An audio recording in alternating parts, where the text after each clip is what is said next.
Hi നമസ്കാരം friends, ഞാൻ നിങ്ങളുടെ സ്വന്തം ദിവ്യ രാജു നിധി ചാനൽ.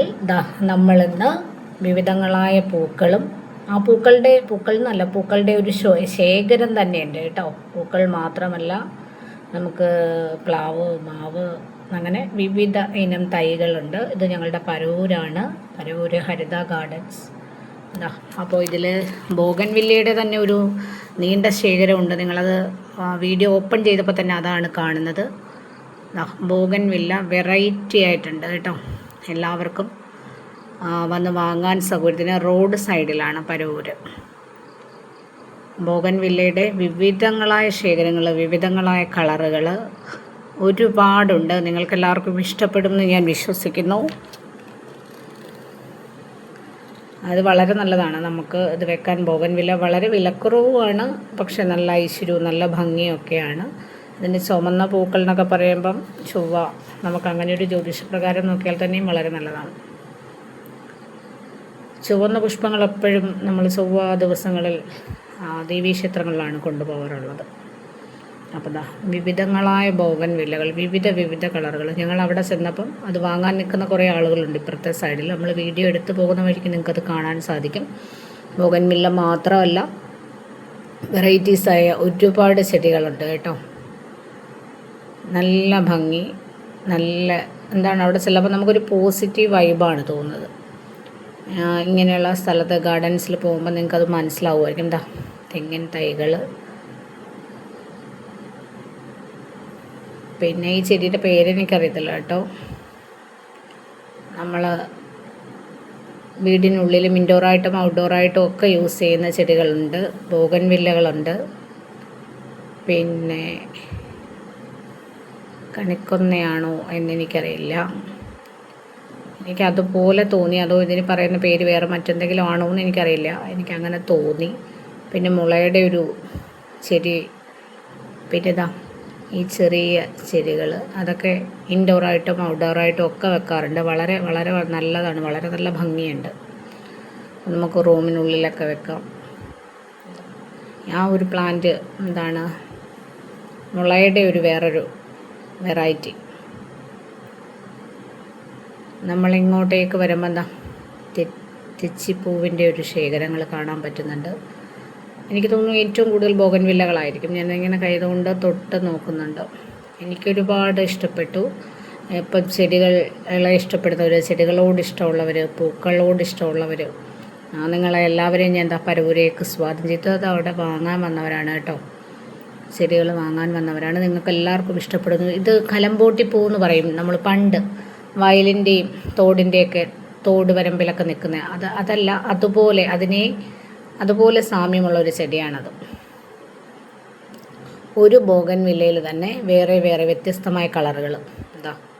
പിന്നെ തെച്ചിയുടെ ഒരു ശേഖരം. നിങ്ങൾക്കൊക്കെ ഇത് ഇഷ്ടപ്പെടുമെന്ന് ഞാൻ വിശ്വസിക്കുന്നു. ആ പൂക്കൾ ഇഷ്ടപ്പെടാത്ത ആരും ഉണ്ടാവില്ല. പ്ലാന്റ്സും പൂക്കളും ഒക്കെ ഇഷ്ടപ്പെടാത്ത ആരും ഉണ്ടാവില്ല. ഇതിനോട് ഒരുപാട് ഭ്രമമുള്ള ആളുകളുണ്ട്. വിവിധങ്ങളായ പൂക്കളും ചെടികളും ഒരുപാടുണ്ടെങ്കിലും വീണ്ടും ആ ഒരു ശേഖരത്തിലേക്ക് എത്തിപ്പെടാൻ ആഗ്രഹിക്കുന്ന കുറേ അധികം ആളുകളുണ്ട്. ഇത് വാങ്ങിച്ചവിടെ വെച്ചേക്കുന്ന റോസിൽ അധികം പൂക്കളില്ലെങ്കിലും റോസിൻ്റെ വ്യത്യസ്തമായ ശേഖരങ്ങളുണ്ട്. ഒരു ബോഗൻവില്ലയിൽ 2 കളറുകളുള്ളതുണ്ട്. പിന്നെ ഓർക്കിഡ്, മാന്തോറിയം ഒക്കെ നിൽക്കുന്നുണ്ട്. അഗസ്തിച്ചീര, അതിൽ പൂ പിടിച്ച് നിൽക്കുന്നുണ്ട്. ആ ചെറിയ തൈയിൽ അഗസ്തിയെക്കുറിച്ച് എല്ലാവർക്കും അറിയാമല്ലോ. ഔഷധ ഗുണമുള്ളതാണെന്നും അതിൻ്റെ ഇലയും പൂവും ഒക്കെ 2-3 അഗസ്തിയിൽ പൂവായിട്ട് നിൽക്കുന്നതുണ്ട്. ഈ ഒരളവിൽ നിൽക്കുമ്പം തന്നെ നമുക്ക് ധാരാളം അതിനുള്ള ചെടിച്ചട്ടികൾ, അതിൻ്റെ പോട്ട്സൊക്കെ ധാരാളമുണ്ട്. അപ്പോൾ അത് കൊണ്ടുപോകുന്നവർക്ക് ഇവിടുന്ന്. ഇത് താമരയാണോ ആമ്പലാണോ? ഇൻഡോറിലൊക്കെ വെക്കുന്ന ചെടികൾ. ഇൻഡോറിലും ഔട്ട്ഡോറിലും വെക്കാറുണ്ട്. ബോഗൻവില്ല മറ്റൊരു ശേഖരം. പാലപ്പൂവിൻ്റെ ഇപ്പോഴത്തെ ട്രെൻഡ് അല്ലേ. പണ്ട് നമ്മുടെ പാലപ്പൂവുകൾ പോലെ തോന്നിക്കുന്ന ചെടികൾ. ഇത് വളരെ ഭംഗിയുണ്ട്. നമ്മളപ്പുറത്തെ സൈഡിൽ കണ്ട അതേ ചെടിയുടെ എനിക്കിതിൽ വിസ്മയം തോന്നിയ മറ്റൊരു ചെടിയുണ്ട്. നിങ്ങളെ ഞാൻ കാണിച്ചു തരാം. ഒരുപാട് ഇഷ്ടം തോന്നിയ, അത് വാങ്ങാൻ തോന്നിയ ഒരു ചെടി എന്ന് പറയാം. ഇത് മദർ പ്ലാന്റ് ആണെന്ന് പറഞ്ഞു. ഇതിൻ്റെ പേര് എനിക്കറിയത്തില്ല, സെയിലിനായിട്ടല്ല, മദർ പ്ലാന്റ്. ഇതിൻ്റെ തന്നെ 2 എണ്ണം ഉണ്ട്. അവരിതിൽ നിന്നും ഇത് ചെയ്ത് വെക്കാനായിരിക്കും. മദർ പ്ലാന്റ് ആണ്, സെയിലിനല്ല ചേച്ചി എന്നാണ് പറഞ്ഞത്. ഇതെനിക്കൊരു ഒരുപാട് ഇഷ്ടപ്പെട്ടു. പൂക്കളല്ലത്, അത് ഫുൾ അതിൻ്റെ ഇലയാണ്. ഇതിൻ്റെ പേരെന്താണെന്ന് എനിക്കറിയത്തില്ല. പേരറിയാവുന്നവരൊന്ന് കമൻറ്റ് ചെയ്യണം. എനിക്കൊത്തിരി ഇഷ്ടപ്പെട്ടു. ആ കണ്ട പൂക്കളിൽ ഒക്കെ എനിക്കിഷ്ടപ്പെട്ടത് ഇതാണ്. ഇതുകൊണ്ട് പിച്ചിപ്പൂവിൻ്റെ പിച്ചിയുണ്ട്. അതിൽ മുല്ലപ്പൂ പിടിച്ച് നിൽക്കുന്നതുണ്ട്, പിച്ചി പൂ പിടിച്ച് നിൽക്കുന്നുണ്ട്, പിച്ചിയുടെ തൈകളുണ്ട്. 3 വർഷത്തിലൊക്കെ കായ്ക്കുന്ന പ്ലാവിൻ തൈകൾ ധാരാളമുണ്ട്. കുറച്ച് അപ്പുറത്തേക്ക് ചിലപ്പോൾ നമുക്ക് മാവ് കാണാം, മാവിൽ മാങ്ങ പിടിച്ച്. അരിനെല്ലിക്ക ഞാൻ അച്ചാറിട്ടല്ലോ ഒരു അരിനെല്ലിക്ക, അതിൻ്റെ തൈയാണ് ആ കാണുന്നത്. സായിപ്പൻ നെല്ലിക്ക എന്ന് ആരോ എൻ്റെ ലൈവിൽ ഇങ്ങനെ പറയുന്നു, ആരോ കമൻ്റ് ഇട്ടതായിട്ട് ഞാൻ ഓർക്കുന്നുണ്ട്. ഇനി ഇങ്ങോട്ടേക്ക് വരുമ്പോൾ സത്യം പറഞ്ഞാൽ ഈ ചെടിയുടെ ഒന്നും പേരെനിക്ക് വലുതായിട്ട് അറിയത്തില്ല. മാവിൽ മാങ്ങ പിടിച്ച് 3 വർഷം കൊണ്ട് കായ്ക്കുന്ന മാവാണെന്ന് അവിടെ എഴുതിയിട്ടുണ്ട്. മാങ്ങ പിടിച്ച് കിടക്കുന്നത് 2 കുഞ്ഞു മാവിലും മാങ്ങ. പ്ലാവ്, മാവ്, തെങ്ങിൻ തൈകൾ ധാരാളം. ചെടികൾ മാത്രമല്ല, അവിടെ തെങ്ങിൻ തൈകളും ധാരാളമുണ്ട്. അഗസ്തി പൂ പിടിച്ച് നിൽക്കുന്നു. മാവ് ഇങ്ങോട്ടേക്ക്, പിന്നെ മാവിൻ്റെ ഒരു ശേഖരം തന്നെ വീണ്ടും കാണാൻ നമുക്ക് സാധിക്കും.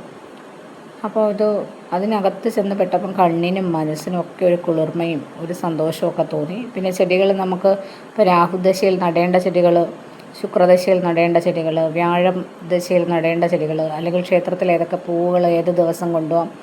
അപ്പം നമ്മൾ ഒരു ഭംഗിക്ക് മാത്രമല്ല, നമ്മുടെ വിശ്വാസ പ്രമാണങ്ങൾക്കനുസരിച്ച് നമ്മൾ ചെമ്പരത്തി ഇപ്പം നമ്മൾ ദേവിക്ക് കൊടുക്കാറുണ്ട് ചൊവ്വ വെള്ളി ദിവസങ്ങളിൽ. കറിവേപ്പാണോ, പേരയുടെ കുറേ വെറൈറ്റീസ് ഉണ്ട്. അവിടെ നിന്നപ്പോൾ എനിക്കൊരു ഫോട്ടോ എടുക്കാൻ തോന്നി. അത് പക്ഷേ ചേട്ടൻ വീഡിയോ ആക്കി വെച്ചേക്കാണെന്ന് തോന്നുന്നു. പൂക്കളുടെ ഇടയിൽ നിന്നൊരു ഫോട്ടോയ്ക്കാണ് പറഞ്ഞത്. ഇപ്പം നമ്മളിതെല്ലാം കഴിഞ്ഞതാ വെളിയിലേക്ക് ഇറങ്ങി. വെളിയിൽ നിന്ന് ഞാൻ ആ ദൃശ്യങ്ങൾ അങ്ങോട്ടേക്ക് എടുക്കുകയാണ്. ഇതാണ് ഞാൻ പറഞ്ഞ കലമ്പോട്ടി പൂ. ഞങ്ങളുടെ വീടിൻ്റെ അടുത്തൊക്കെ പണ്ട് പറയുമായിരുന്നു കേട്ടോ, വയലിൻ്റെ അടുത്ത്. തെച്ചി, അത് നമ്മൾ അങ്ങോട്ട് കയറുന്ന ആ റോഡിൽ വെളിയിൽ വെച്ചേക്കുന്ന ചെടികളാണിത്. മുകളിലും താഴത്തുമായിട്ട് വെച്ചേക്കുന്ന ബോഗൻവില്ലയുടെ തന്നെ ഒരു ശേഖരം. ഹരിത ഗാർഡൻ സെറ്റ് ചെയ്ത് കൊടുക്കപ്പെടും എന്ന് അവർ പറയുന്നുണ്ട്. സമാജം ജംഗ്ഷനാണിത്, പരവൂര് സമാജം ജംഗ്ഷൻ ഹരിത ഗാർഡൻസിലാണിത്. ഫോൺ നമ്പറൊക്കെ കൊടുത്തിട്ടുണ്ട്. ചിലപ്പം വിളിച്ച് ചോദിച്ചിട്ടുണ്ടെങ്കിൽ നിങ്ങൾക്ക് കൊറിയർ വഴിയൊക്കെ അവർ അയച്ചു തരുമായിരിക്കും.